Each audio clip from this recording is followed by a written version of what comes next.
Hi friends, welcome back to our channel Shruti Reddy collection. ఇవాల్టి video వచ్చి ఇప్పుడైతే మనకి దేవి నవరాత్రులు అయితే స్టార్ట్ అయిపోతున్నాయి కదండి. దేవి నవరాత్రుల్లో మనం 7వ రోజు పూజించుకునే అమ్మవారు వచ్చి శ్రీ లలిత త్రిపుర సుందరి దేవి అమ్మవారిని అయితే మనం పూజించుకుంటాం. ఆ అమ్మవారికి ఎంతో ప్రీతికరమైన నైవేద్యం వచ్చి కదమ్మం. కదమ్మం అంటే మనం అన్నీ మిక్స్ చేసి చేయాల్సిన అవసరం లేదండి. ఇలా సాంబార్ లాగా చేసుకొని రైస్ మిక్స్ చేసి ఇలా అయినా పెట్టచ్చు. ఆ రెసిపీ ఎలా చేసుకోవాలన్నది ఈ వీడియోలో చూపిస్తాను. ఇంకెందుకు ఆలస్యం, రెసిపీలకైతే వెళ్ళిపోదాం.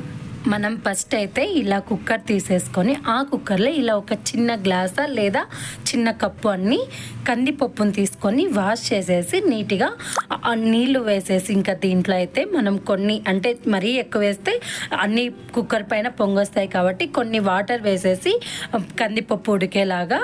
ఇప్పుడు దీంట్లోకి అయితే 1/2 స్పూన్ ఆయిల్ వేయాలి. ఆయిల్ వేయడం వల్ల మనకి కుక్కర్ పైన ఎక్కువ పొంగిపోయే అవకాశం ఉండదు. సో ఇంక ఇదైతే స్టవ్ మీద పెట్టేసేసి 3 విజిల్ వచ్చేంత వరకు అయితే పెట్టేసుకోవాలి. ఇంక ఇప్పుడు కట్ చేస్తే అంటే కూరగాయలను కట్ చేస్తే ఇప్పుడైతే ఈ కూరగాయలన్నీ కట్ చేసుకోవాలి. ఇలా మునక్కాయలు, ఆలు, అలాగే వంకాయ, టమోటా, బీన్స్, ఇలా మన దగ్గర ఏమైతే కూరగాయలు ఉన్నాయో మొత్తం ఆ కూరగాయలన్నీ ఇలా చిన్న ముక్కలుగా అయితే కట్ చేసేసి వాటర్లోకి అయితే వేసేసుకొని పెట్టుకోవాలి. ఇంక ఇక్కడ టమోటాలని కట్ చేసేసి ఒక ప్లేట్లో అయితే పెట్టేసుకున్నాను. నేను ఇక్కడ వచ్చేసి అన్నం కోసము ఇలా ఒక గ్లాస్ బియ్యం తీసుకొని వాష్ చేసేసి ఒక 15 నిమిషాలు అయితే ఈ బియ్యాన్ని అయితే నానబెట్టేసుకుంటున్నా. ఇంక ఇలా ఇక్కడ బియ్యం నానబెట్టేసుకుంటానే మనకైతే కుక్కర్ అయితే 3 విజిల్స్ వచ్చేసాయండి. సో ఇప్పుడైతే గ్యాస్ అంతా తీసేసి ఇక్కడ ఒక చిన్న నిమ్మపండు సైజ్ అంతా చింతపండుని అయితే తీసుకున్నా, వాష్ చేసేసి ఇలా గిన్నెలో అయితే తీసుకున్నా. ఇప్పుడు మనకైతే కందిపప్పు ఉడికింటుంది కదా అండి, దాంట్లో ఉండే వాటరు వేడిగా ఉంటాయి కదా. ఈ వేడి వాటర్ ఈ చింతపండులో వేస్తే మనకి చింతపండు అనేది త్వరగా నానిపోతుంది. అందుకోసం అయితే ఇక్కడ నేను ఈ చింతపండులో అయితే ఈ వాటర్ని అన్నీ అయితే కూడా వేసేస్తున్నాను. ఇంక ఇలా వాటర్ అంతా వంచేసిన తర్వాత ఇప్పుడైతే మనం ఒక పప్పు గిత్తి తీసేసుకొని ఈ కందిపప్పునైతే బాగా స్మాష్ చేసుకోవాలి. నున్నగా అంతా వెనపేసుకొని ఈ పలుకును కూడా, ఈ మిశ్రమాన్ని కూడా పక్కన ఒక గిన్నెలో అయితే తీసి పెట్టేసుకోవాలి. ఇంక ఇలా అంతా ఈ మిశ్రమాన్ని అయితే మొత్తం ఒక గిన్నెలో పక్కనకైతే తీసి పెట్టేసుకున్నాను. ఇంక ఇప్పుడు అదే గిన్నెలో కొన్ని వాటర్ వేసేసి దీంట్లోకే పోసేయాలండి. ఎందుకంటే అదంతా కందిపప్పుదే కాబట్టి మనం ఆ కందిపప్పు మిశ్రమంలోకే పోసేసేసి ఇక్కడైతే కొంచెం ఆయిల్ వేసేసుకోవాలి. ఇది వచ్చి తాలింపు కోసం ఇలా ఆవాలు, అలాగే జీలకర్ర, ఎండుమిర్చి, కరివేపాకు ఇవి మాత్రమే వేస్తున్నా అండి.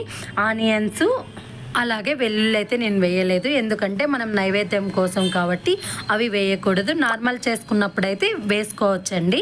ఇంక ఇక్కడైతే తాలింపు అంతా వేగిన తర్వాత ఇలా కట్ చేసుకున్న ముక్కలన్నీ ఉన్నాయి కదా అండి, కూరగాయ ముక్కలన్నీ, మునక్కాయలు, ఆలు అన్నీ, అవన్నీ అయితే వేసేసుకోవాలి. వేసేసి అంతా మొత్తం మిక్స్ చేసేయాలండి. ఇంక ఇలా ఇవన్నీ మిక్స్ చేసిన తర్వాత ఇప్పుడు టమోటాను కూడా వేసేసుకోవాలి. టమోటా వేసిన తర్వాత కూడా మొత్తం అంతా ఇలా మిక్స్ చేసేసుకోవాలి. ఇంక ఇలా మొత్తం అన్ని కూరగాయలకి నూనె అంతా పట్టేలా మిక్స్ చేసుకొని ఇలా మూత పెట్టేసుకొని ఒక 5 మినిట్స్ అయితే మగ్గనివ్వాలి వీటినన్నిటినీ. ఇంక ఇక్కడైతే మనం బియ్యం నానబెట్టేసుకొని 15 నిమిషాలు అయింది కదా అండి. ఇప్పుడు ఆ బియ్యంలో మనమైతే ఒక గ్లాస్ బియ్యం తీసుకున్నాం కదా, అందుకోసం మనము 2.5 గ్లాస్ నీళ్ళు అయితే తీసుకోవాలి. ఎందుకంటే మనం కదమ్మంలో రైస్ కూడా నున్నగానే ఉంటుంది, అందుకోసమని 2.5 గ్లాస్ అయితే ఇక్కడ నీళ్ళు తీసేసుకొని నేను ఇంకా రైస్ని కూడా ఇంకొక స్టవ్ అయితే ఖాళీ ఉంది కదా అండి, ఇంకా దానిపైన అయితే నేను రైస్ని అయితే పెట్టేసుకున్నా. మనకి సాంబార్ అయిపోయే లోపల ఇలా రైస్ కూడా అయిపోతుంది కాబట్టి. ఇంకా మనం ఇక్కడైతే ఇవి కూరగాయలన్నీ పెట్టేసిన తర్వాత బాగా మగ్గినాయండి. 5 నిమిషాలు అయితే అయింది. ఇప్పుడైతే ఇలా చిటికెడు పసుపు, అలాగే ఇక్కడ ఒక స్పూను కారం వేయాలన్నమాట. సో కారం పొడి, ఇంక ఇక్కడ వచ్చేసి సాంబార్ పొడి అయితే వేస్తున్నానండి. నాకు సాంబార్ పొడి ఇట్లా వేస్తున్నా, ఎక్కువ వేస్తున్నా అనుకోద్దండి, నాకు ఎంత వేయాలో తెలుసు కాబట్టి నేనైతే ఒక 2 స్పూన్ సాంబార్ పొడి అంతా అయితే వేస్తున్నా. ఇంకా అలా 3 వేసిన తర్వాత అయితే మొత్తం అంతా ఇలా మిక్స్ చేసేసుకోవాలి. మిక్స్ చేసిన తర్వాత కూడా మనకి ఈ కూరగాయలన్నిటికీ పట్టాలంటే ఒక 5 మినిట్స్ అయితే మళ్ళీ మూత పెట్టేసి అయితే వీటినన్నీ ఉడికించేసుకోవాలి. ఇంక ఇలా 5 మినిట్స్ అయిపోయాక మనం ఇందాకే కందిపప్పునైతే బాగా నున్నగా స్మాష్ చేసుకున్నాం కదా అండి. ఇంకా దాన్ని మొత్తం ఆ మిశ్రమాన్ని మొత్తము వేసేసి మొత్తం అంతా మిక్స్ చేసేయాలి. ఇంక ఇక్కడ ఇలా అంతా మిక్స్ చేసిన తర్వాత ఇంకా ఇప్పుడు ఇక్కడ వచ్చేసేసి మనమైతే చింతపండునైతే నానబెట్టుకున్నాం కదా అండి. ఆ చింతపండులోకి ఇంకా కొన్ని నీళ్లు వేసేసి ఇలా చింతపండు పిప్పినంత నీట్గా మనము చేతులతోనే ఇలా పిసికేసేసి ఆ పిప్పునైతే మనము బయటికైతే పడేసేయాలన్నమాట. ఇంకా తొక్కనంతా బయటపడేసి ఈ వాటర్ని మనమైతే ఇప్పుడు ఈ సాంబార్లోకైతే మొత్తం అన్నీ పోసేసేయాలి. మనం ఈ టైంలోనే మనకి ఇంకా ఎన్ని వాటర్ కావాలన్నా సాంబార్ ఉడికేకి అన్ని వాటర్ని కూడా ఈ టైంలోనే మనం వేసేసుకోవాలి. ఇంక ఇప్పుడే మనము సాంబార్కి తగినంత ఉప్పు కూడా ఇప్పుడే వేసేసుకొని మొత్తం అయితే మిక్స్ చేసేసుకొని ఇంకా పెట్టేసుకోవాలన్నమాట. నేనైతే మూతతో పెట్టానండి, నార్మల్గానే ఉడికిస్తే. ఇంక ఇక్కడ కూడా రైస్ అయితే ఉడుకుతుంది. మనం ఇక్కడ ఇంకా సాంబార్ ఇంకొద్దిసేపటికి దించేస్తాము అనే ముందుగా ఇలా కట్ చేసుకున్న కొత్తిమీరని అయితే వేసేసుకోవాలి. ఇంక ఇక్కడ వచ్చేసి మనకి సాంబార్ అయితే రెడీ అయిపోయిందండి. అన్ని కూరగాయలు కూడా పర్ఫెక్ట్గా కుక్ అయిపోయినాయి. మనకి సాంబార్ కూడా నీట్గా అయిపోయింది. ఇంక ఇక్కడ రైస్ కూడా అయిపోయింది. ఇంక ఇప్పుడు ఇంత రైస్ని మనమైతే సాంబార్లో కలిపామండి.